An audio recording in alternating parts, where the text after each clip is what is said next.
était très attendu. 18 mois avaient passé depuis la disparition de son prédécesseur, Monseigneur Didier Berthet.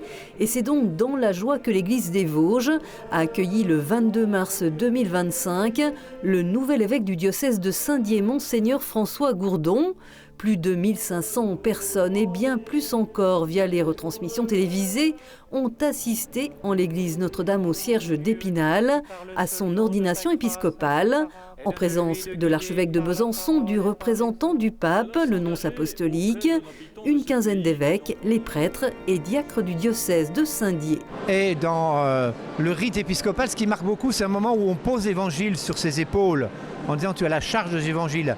Alors c'est à la fois pesant et léger, l'évangile, donc c'est un moment très symbolique. Et puis bien sûr la prostration, comme dans toutes les ordinations.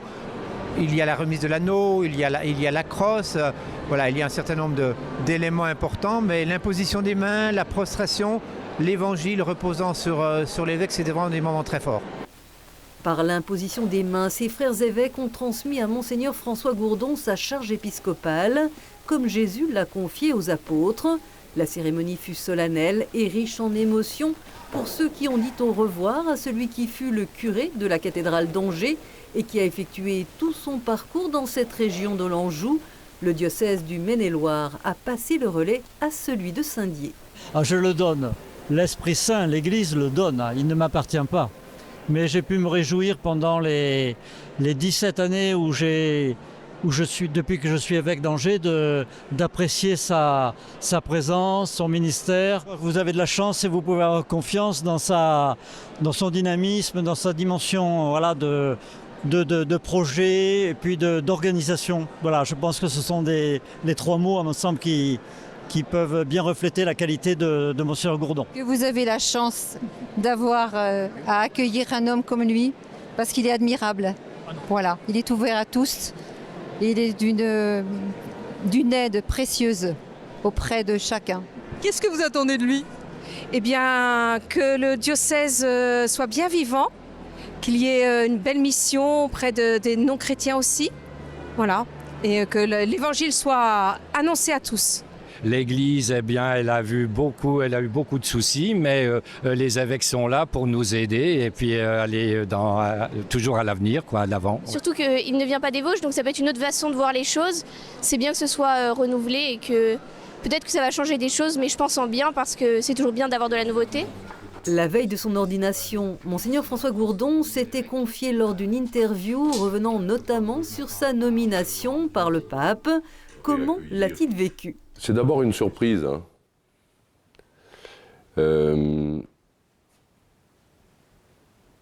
Comment cela va-t-il se faire ? Vous voyez, ça va être l'évangile de mardi à Saint-Dié. Comment cela va-t-il se faire ? Demande Marie à l'ange. Il y a un peu un côté comme ça. Et là, si je regarde mes propres forces, mes capacités, mes compétences, etc., je vois bien que ça ne va pas le faire. Mais je peux faire référence à mon itinéraire et à ce constat que le Seigneur, quoi qu'il arrive, ne nous abandonne pas sur le chemin. Quand il nous appelle, il nous donne les moyens de pouvoir répondre et d'assumer ce pourquoi il nous appelle. Et donc, je suis à la fois dans cette logique de surprise, de l'accueil d'un appel, donc de la confiance de Dieu en moi. Et donc ça, évidemment, ça produit de la joie. Hein, mais ce n'est pas une joie exubérante à nous faire sauter partout.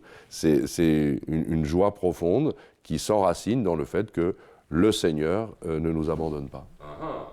Dans un diocèse de Saint-Dié rural, François Gourdon ne sera pas dépaysé, lui qui a pris pour devise une parole tirée de l'évangile de Saint-Luc, « Le semeur sortit pour semer », un clin d'œil à ses racines de fils d'agriculteur, et surtout qui fait écho à l'exhortation du pape pour une église en sortie, tournée vers ceux qui ne sont pas là. Cette phrase me parle beaucoup depuis longtemps. Et les images des semailles dans l'Évangile sont très source d'inspiration pour moi. En particulier celle où Jésus raconte cette histoire où il y a du grain qui tombe dans des terrains différents. Et j'aime bien dire, moi, que mon père, je ne l'ai jamais vu semer ailleurs que dans le champ. Bon, sauf par accident. Bon. Mais là, le semeur qui sort pour semer dans l'Évangile, on a l'impression qu'il sème partout. Dans les cailloux, dans les ronces, sur le chemin, et puis dans la bonne terre. Comme si Dieu, non seulement avait un regard d'espérance sur l'humanité, mais un regard d'espérance sur l'humanité blessée, abîmée, quelles que soient ses misères, hein, et qu'il l'espère. Dieu ne désespère jamais de la personne humaine, quelle qu'elle soit. Et ça, moi, ça me bouleverse. Ça me bouleverse. Déjà pour moi-même, hein, que même à certains moments où moi, je pourrais être amené, à cause de mon péché, à désespérer de moi-même, lui, Dieu ne désespère pas de moi. Et on voit ça à longueur de page dans les rangs populaires de Paris. Interrogé sur sa vocation religieuse, il nous confiera qu'elle s'est nourrie dès l'enfance par la prière de ses parents et aussi loin qu'il s'en rappelle, il avait au plus profond de lui ce désir de servir les autres. Service des autres, servir la société, c'est-à-dire prendre ma part dans la vie sociale. Et puis, pour moi, l'appel à être prêtre a résonné comme justement une possibilité de participer à ce service de la société. Servir l'Église comme prêtre, c'est participer au service de la société. Parce qu'il y a un service d'humanisation, hein, là, qui est en jeu. La dimension religieuse de la personne humaine, c'est une dimension importante à honorer et à servir. On retiendra de ses différents ministères sa riche expérience de prêtre en paroisse, aumônier aussi auprès des jeunes, et sa formation puisée dans la tradition de saint Ignace de Loyola, ainsi que sa licence canonique de théologie en ecclésiologie. Mon mémoire, le mémoire de ma licence canonique, c'est pour proposer la foi, proposer l'Église. C'est-à-dire que pour moi, il faut qu'on rende compte du fait que l'Église participe du mystère de la foi. L'Église, elle fait partie du credo. Il ne connaît pas le diocèse de Saint-Dié qu'il se réjouit de découvrir et qu'il veut guider spirituellement dans un apprivoisement réciproque. J'ai pas de plan, autre que me présenter tel que je suis. 1. 2, je l'ai exprimé, je veux me mettre à leur école. Pour découvrir l'Église des Vosges, c'est ceux qui la composent qui vont me la faire découvrir. Pour me faire découvrir les Vosges, c'est ceux des Vosges qui vont me faire découvrir. Donc je vais m'adapter à eux pour ce qu'ils ont à me faire découvrir, et puis à eux de s'adapter à moi pour me découvrir tel que je suis. C'est ça l'apprivoisement. Je récuse l'idée que tout vienne de l'évêque, tout vient de l'Esprit Saint.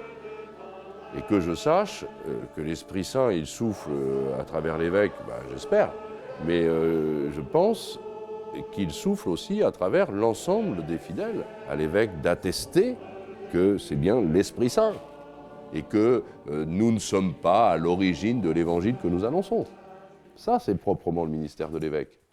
Et puis que ce soit dans une dynamique de communion et d'unité. François Gourdon est un homme de rencontre en toute simplicité, à l'image de sa crosse en bois. J'ai eu l'occasion de rencontrer des jeunes, et en particulier un garçon qui est maintenant marié, père de famille, et qui travaille le bois.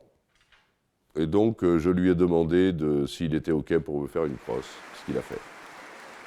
Et donc elle est en chêne, un bois noble et puis un bois qu'il a l'habitude de travailler. À l'issue de son ordination, premier bain de foule pour Monseigneur François Gourdon, les fidèles lui ont réservé un accueil enthousiaste. La ferveur de tous ceux qui ont prié pour moi, je me sens pousser des ailes. Voilà, le bon Dieu, il sait comment faire pour nous prendre en charge par la prière de nos frères et sœurs. Dans les Vosges, l'évêché se situe à Épinal, mais le cœur du diocèse se trouve à Saint-Dié, où quelques jours plus tard, Monseigneur François Gourdon a pris lors d'une grande cérémonie possession de la cathèdre. Le mot cathèdre a donné son nom à la cathédrale, historiquement l'église mère de toutes les églises du diocèse. Cette cathèdre est aussi le siège de l'évêque, symbole de sa mission apostolique.